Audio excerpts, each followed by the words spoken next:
No. That's it. That's my conclusion. If you don't like me, you can skip the video, Gabbie. I'm surprising no one by saying you take constructive criticism very poorly. Hello, art nerds, and welcome back to my channel. It's been a really long while, I've had a lot going on, but this topic kind of got me thinking, and I wanted to talk to you about it. Today, I'm going to be talking about criticism, how to recognize helpful and unhelpful criticism, how to take it, how to give it effectively, protecting your own mental health, and more. To do this, I'm going to do a deep dive into the situation from earlier this year between Gabbie Hanna and Rachel Oates. Though this specific situation concerns poetry, all points we're going to make will be valid for any type of criticism concerning any type of art. Also, I am acutely aware that since Gabbie blowing up at Rachel, a lot of things have come out about her, like threatening lawsuits on minors, attacking other random people for one sentence they said years ago, attacking Trisha and bashing them for telling her that she's not their friend, and there have been rumours that she's either doing this for clout or an upcoming song, or she intends to expose everyone in the video. This video is about art. This video is about critique. So if you're here for the drama, I recommend Sid's channel, Aliza Yeezy, Evangelina Scott, literally anyone who isn't Gabbie. So, without further ado, let's get into it. This video was originally going to be a lot more generous when it comes to Gabbie's behaviour, but due to delays and an unfortunate exam, the original script has been modified. At first, it talked about how I used to be a fan in 2017, how her storytelling is actually appealing and kind of good, and if she worked on writing, she could probably get out a decent novel. And this despite her absolutely foul language towards a creator I currently love. Everyone has bad days, you know? And someone with ADHD, who most likely also has rejection-sensitive dysphoria, has basically no experience in recognizing it and working to take things well despite it, could easily go out of control and blow up and then regret it later, is what I thought. But then things kept happening, and now it's very clear-cut that Gabbie is very much the bully in the situation. She doesn't realize it, and she needs urgent professional help. I cannot play devil's advocate or even come close to defending or condoning her behavior as even an extreme one-off. Not in this video, not on my channel. If you take anything from this video, it's don't be like Gabbie Hanna. And if you do have ADHD and RSD, and it's making you feel horrible, like you want to get angry at the world, like you want to lash out because people are really hurting you and they don't realize it, ask for help, professional help, get a licensed therapist. I know it's hard. Please don't hurt yourself or others. And also, don't harass Gabbie or Rachel. Don't be dumb. But who are these people I'm talking about? Who is Gabbie Hanna? Who is Rachel Oates? Well, ex-Vine star turned storytime YouTuber turned internet's most famous cyberbully, Gabbie Hanna is an American internet celebrity who has made music, drawings, and what I'm going to talk about today, poetry. Gathering over 7.7 million followers on YouTube alone as of me writing this. Since then it's gone down. On the 19th of September 2017, she published Adultolescence, her first poetry book that she claims is a mix of very mature adult concepts as seen through the eyes of a child. As you can tell by the use of the word claims, whether or not she achieved that goal is still under debate. Enter Rachel Oates, a British YouTuber and massive poetry nerd. She has a comparatively small channel with over 200,000 followers. Her channel, prior to the publishing of Adultolescence, revolved around deconstructing damaging books, such as the Girl Defined collection and Debbie Pearl's guides to beating your child to a pulp, as well as some video essays on topics that are close to her heart, like women's rights, politics, and the occasional bad takes of reality TV. Following the publishing of Adultolescence, Rachel went out on a whim and decided to review Gabbie's poetry book in December of 2019, 2 whole years after that book's publication. At the time, no one outside of small booktube channels had reviewed her poetry, and the hype had very much died down around it. And Rachel, as a small booktubish channel at the time, decided to do it anyway, even though the views would very likely be low. How wrong she was. The video did incredibly well. Following this, due to overwhelming demand, she took out the rest of her notes and continued her review into multiple parts. And this sparked more creators to go and look and review Gabbie's forgotten book. Gabbie seemed a little hurt by the rather more scathing reviews, but claimed she hadn't watched them, just because the title pissed her off. But she seemed to be taking it well enough. She even messaged Rachel and sent her an advanced copy of her next poetry book, Dandelion, which Rachel reviewed as well. And though she was very obviously disappointed by the content, she kept her original passion when talking about the poetry and analysing the verse. Rachel's review was in October 2020. She had not spoken about Gabbie since. However, Gabbie has had much more to say about Rachel. That's how narcissistic and abusive this is. She's not a artist. I don't care about because she has no accomplishments in art.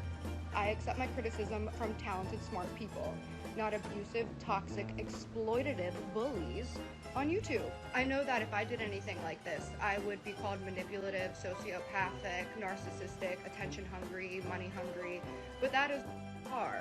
You're a monster. You're a you manipulative, narcissistic, you weird ass. You're a manipulative and I'm done dealing with it. You sick, twisted. Really cannot believe that you guys let a woman who doesn't like Bo Burnham tell you that my book wasn't good. Delightful. At the end of April 2021, Gabbie Hanna starts a rant about people critiquing her poetry, calling them bullies, harassers, gaslighters, which very quickly devolves into her harassing Rachel Oates in Instagram stories, as you've just seen. On Twitter, tagging her, sending fans to attack her, mass flag her, causing her Instagram to temporarily be taken down. All that good stuff bullies do, you know? But what did Rachel actually say in her critiques to get Gabbie so riled up?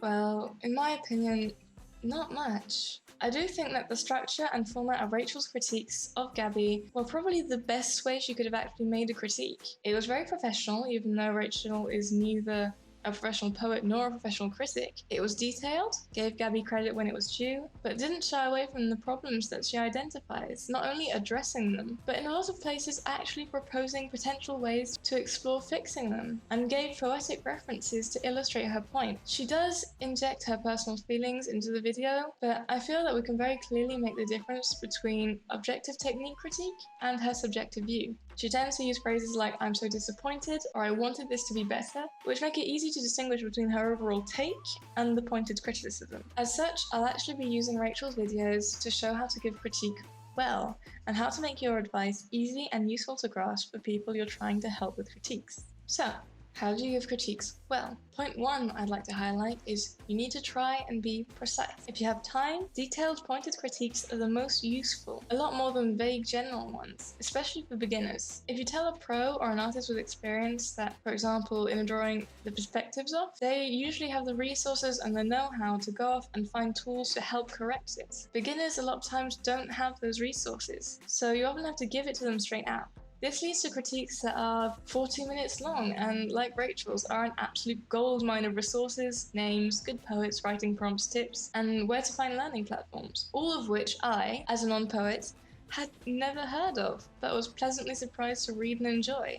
A good way to present this is by trying to use this format.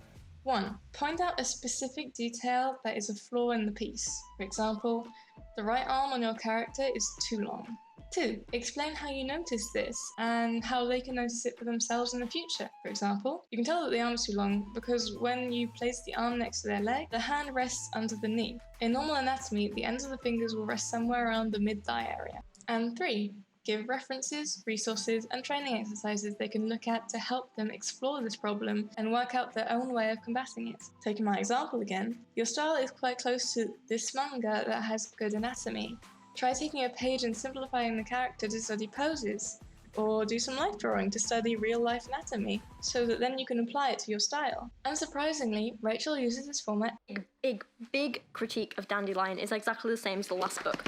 Most of the content in here is filler, but in this book there's a lot more repetition of it, which is very, very annoying. You basically see the same poem like 3 times. It's very annoying and frustrating to read because when you've got several poems on the same topic or with the same ideas, each approaching it in a very similar, slightly different way, and none of them ever feel like complete developed poems, it gets very, very frustrating to read. I would have much preferred if she'd taken all of these semi-finished similar poems and kind of combined them into one really good, well thought out poem. Take a look at a couple of examples, and one of the big kind of repetitive things that's in this book, that's in several poems, is the idea of her crying in public, or more specifically crying in her car.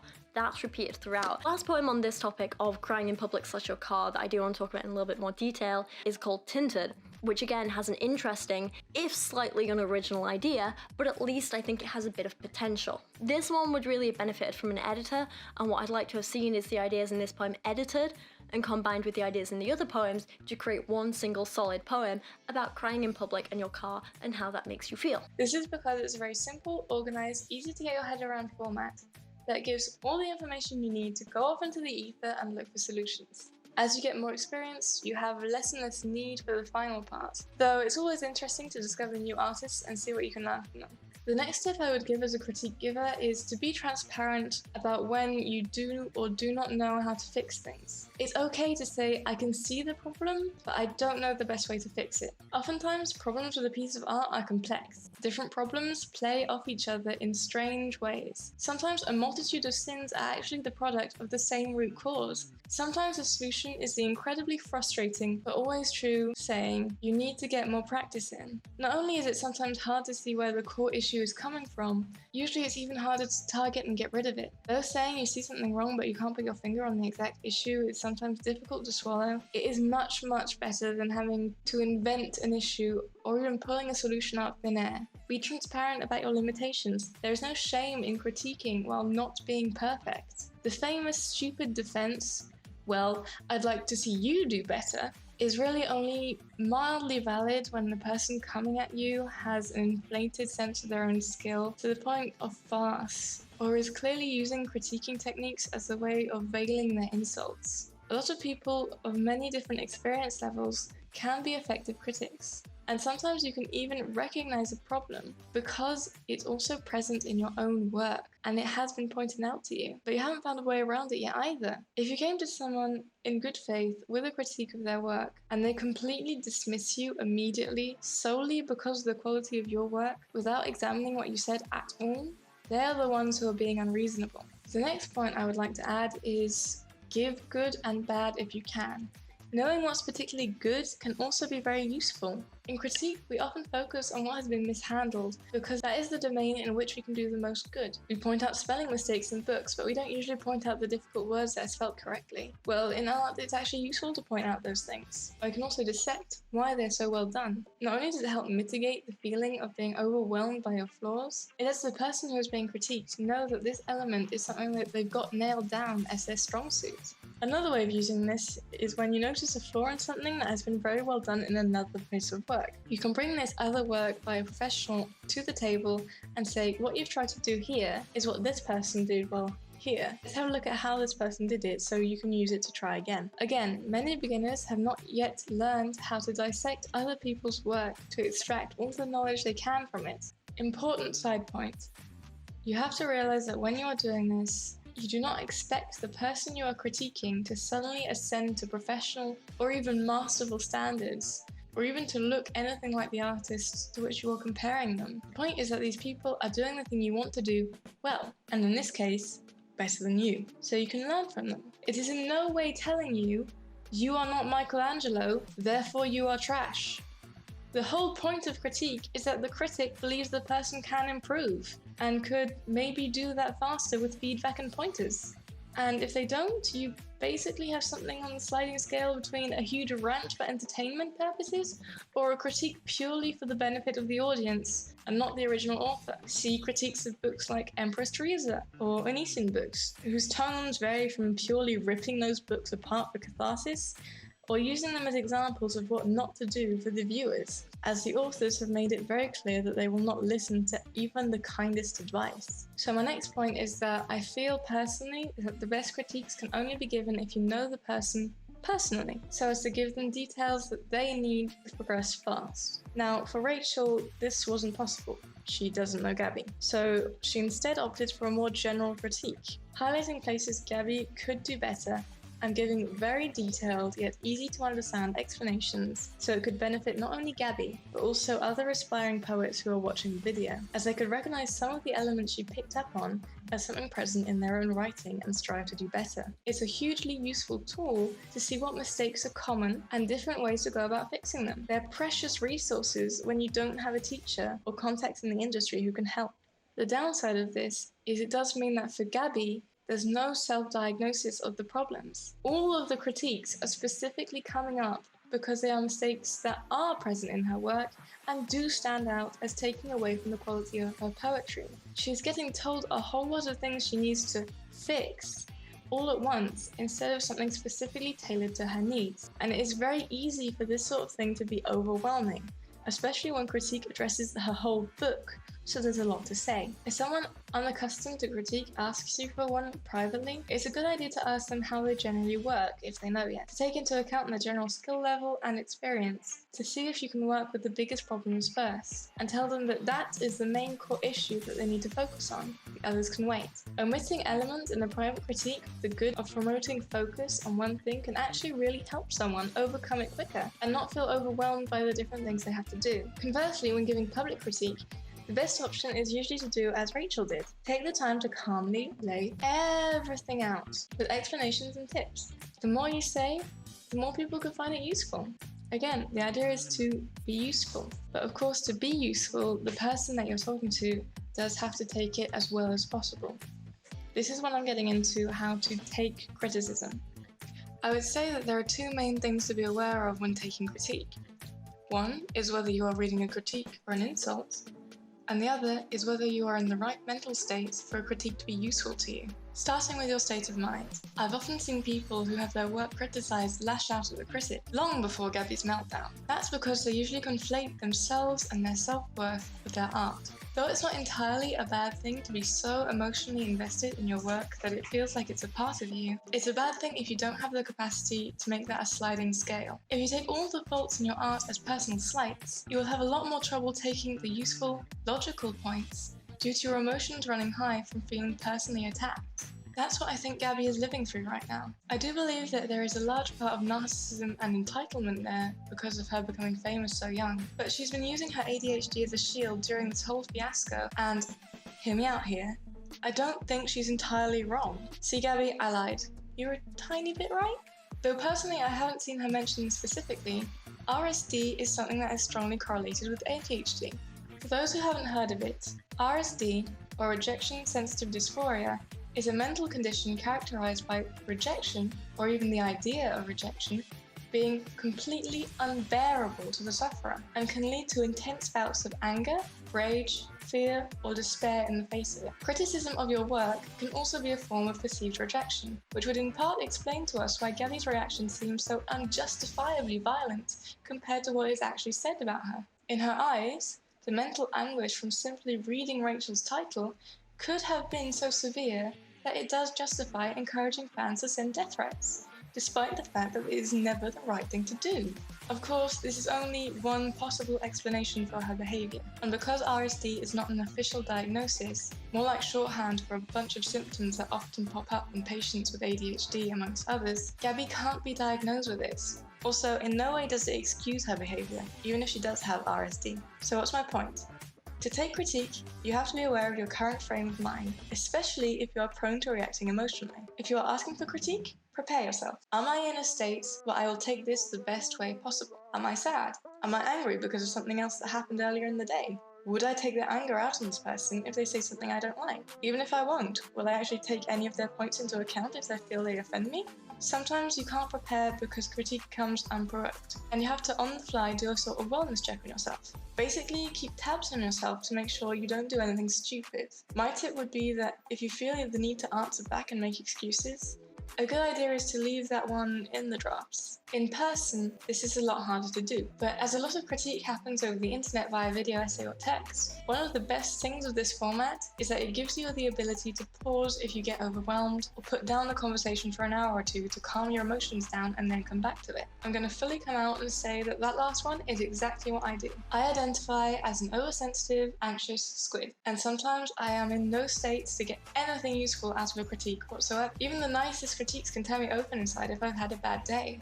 And there's no shame in that. I'm human. What I do is when I realize that this is hurting me too much, or that I'm angry and conflicted and sad, I take a step back. I take the time until I am stable and I return to the conversation, now in a state where I can examine their points and usually honestly thank the person critiquing me for their help. And I'm not saying that doing this is easy. Being aware of your mental state is something you actually need practice doing, and I'm still not perfect at it. I have spoken back harshly to people who've critiqued me, and I've always regretted it. The idea isn't to be perfect, it's to work to improve.